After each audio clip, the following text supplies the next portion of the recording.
we would use the dual wheel kit. This again is for the inside, and this is for the outside. The fittings here on the end are designed so that they can be cleaned out with air. They'll chuck onto an air hose to clean them out. And they will also chuck onto either one of our manual pumps or our automatic pump. So it's a dual purpose tool. So first let's do the outside tool. To do the outside tool, we'll remove this chuck that we had on here. Drop it in the water. I'll install the new chuck, the outside one. Clips right in. Again, I have two valve core removers, one with a valve core, a spare valve core installed, and the other one without. Now your wheel configuration or even the shape of your valve will vary depending. In some cases, and generally you want to position the vehicle in such a way that your valve is either somewhere at 3 o'clock or 9 o'clock or somewhere in between. You don't want it typically at 6 o'clock or 12 o'clock. It becomes more difficult to grab it.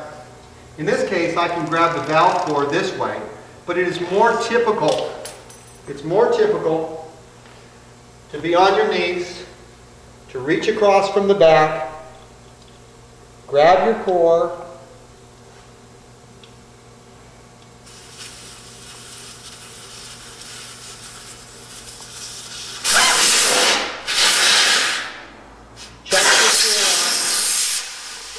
rock this a little bit.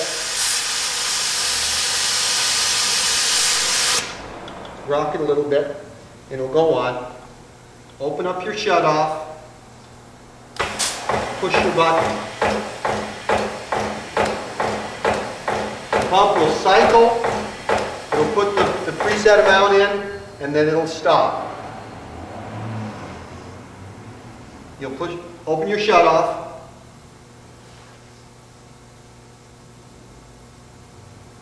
Remove your hose. Reinsert your valve core.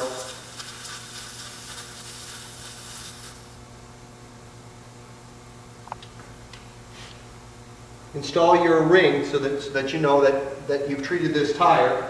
Again, we haven't set the air pressure yet, but that'll come when you go around the vehicle to ensure that you've set everything. Now let's do an inside dual. For an inside dual, we'll go ahead and change our chuck.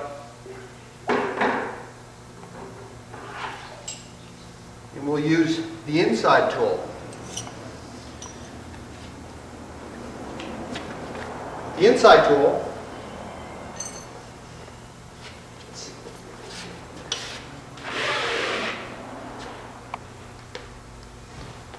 tool is threaded to fit onto the valve. Which you'll do with a screwdriver or a tire tool, because you need to have a straight shot on it. You go ahead and thread on to your valve. The valve will typically be in an opposite hole. This tire was just mounted up wrong. These two wheels were mounted together wrong. You'll take your tool here. Lines up just like the short one did. Go ahead and unscrew your valve.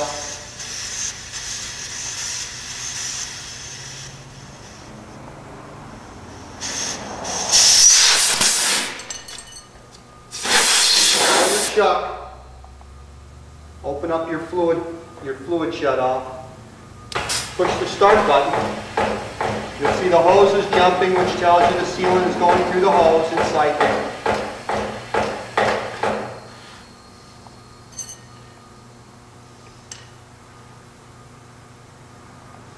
This is the reason for the second core. I'll normally use two of these shafts. I just didn't do it. So we've got the shut off. We're going to shut the shut off. Remove the hose. You can let it bleed. You turn the fluid to put it in. Screw your valve back in.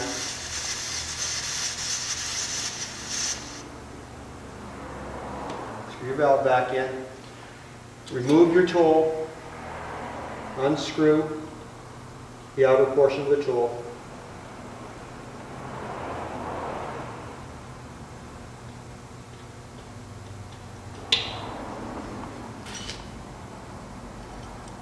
Put your little rubber ring on.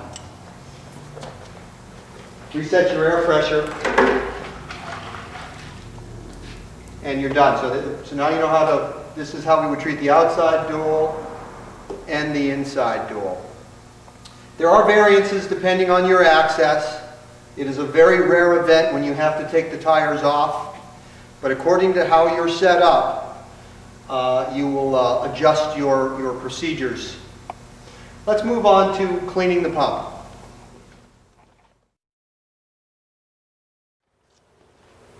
Now periodically, as you use the pump, I will typically do 6 or 8, maybe 10 truck tires, and in between those 10 tires, to make sure that my pump is properly functioning and that there's no restrictions developing, I'll take the hose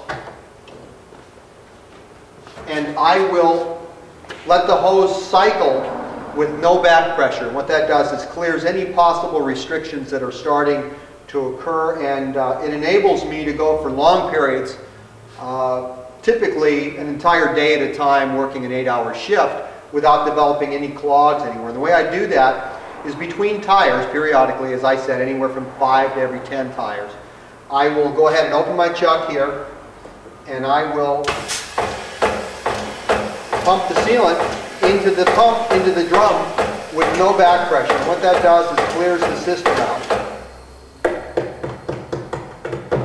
And that works quite nicely.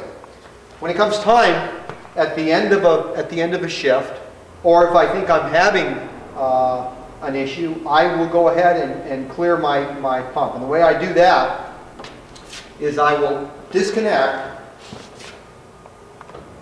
the suction hose. And I can let it right here. Disconnect the suction hose and cycle the pump with no sealant being sucked in.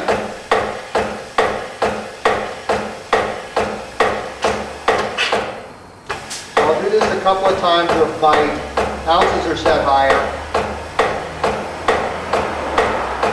What this has done is it has purged all the sealant from the hose. Next, I'll take my bucket of water and I'll set it up on a pail or anything that I happen to have so that the water level's high enough. I'll stick my input hose into the bucket of water.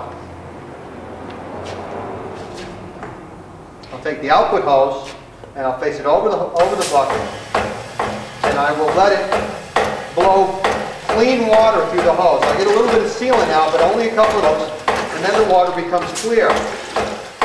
What this is doing is flushing any sealant or any particulates that might be on the check balls out of the pump.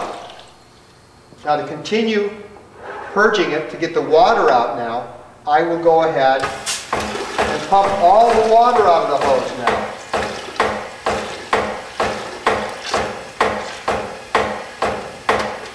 So I've now cleared all the water from the hose.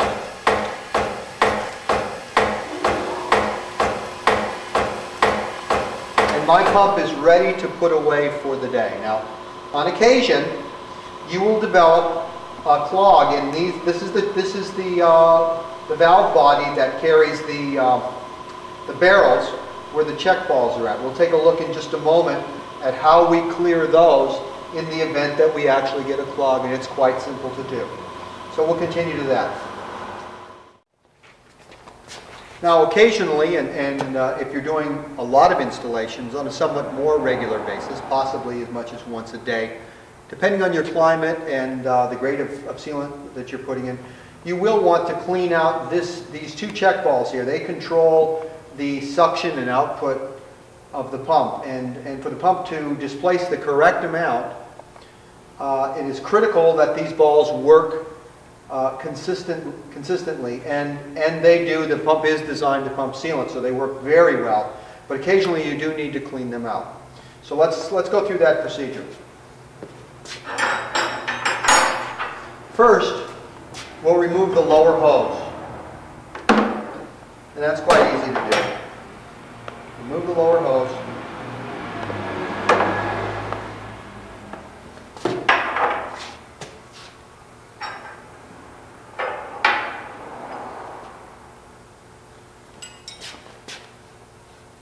These are, by the way, this is a 7/8 wrench here on these flats.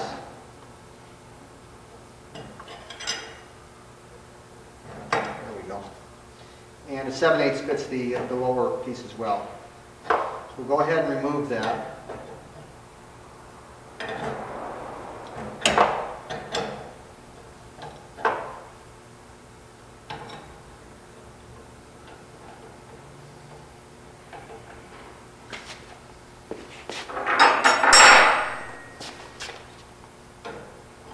And then I'll remove the barrel itself.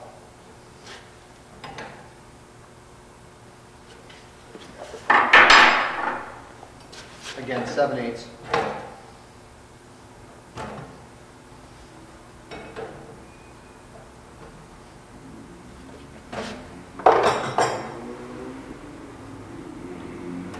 Contained in the barrel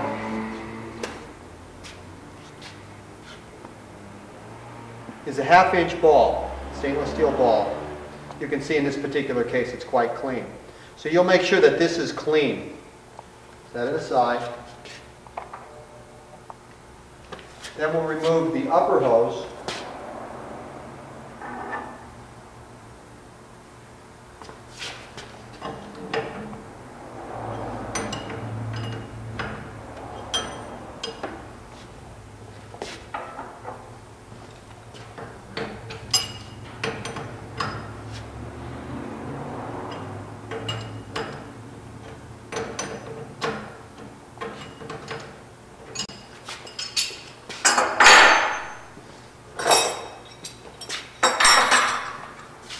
Now this is in real time, so this is not edited. This is the actual time you'll spend. Not a very lengthy procedure. Set our hose down.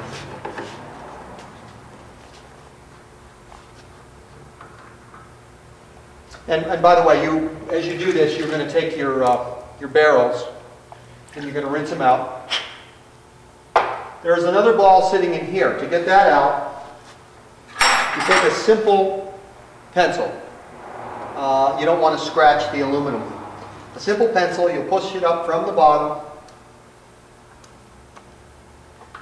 and it will reveal another ball that sets up in the top. You'll drizzle a little water in the top of this hole to be sure that it's cleaned out. Now, as we look at the housing here in a close-up, you can see once I've removed the balls, we should be able to look right down through it. You can see that. There is the housing, and the ball. The ball, of course, fits right down in here. So that's what it looks like with the ball in it. And then we simply screw our barrel back on.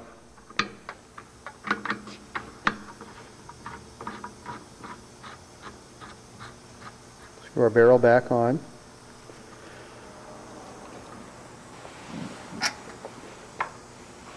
Screw our barrel in the bottom.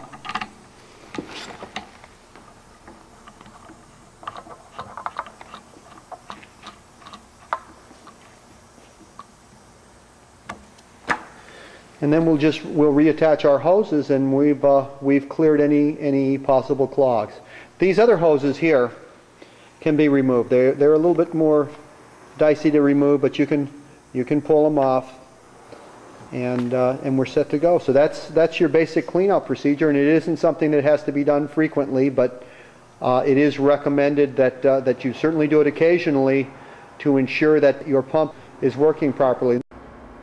In summary, closely inspect your new pump to ensure it is complete and has not been damaged in transit. Carefully assemble, prime, and check calibration prior to its first use. Clean and flush with fresh water regularly.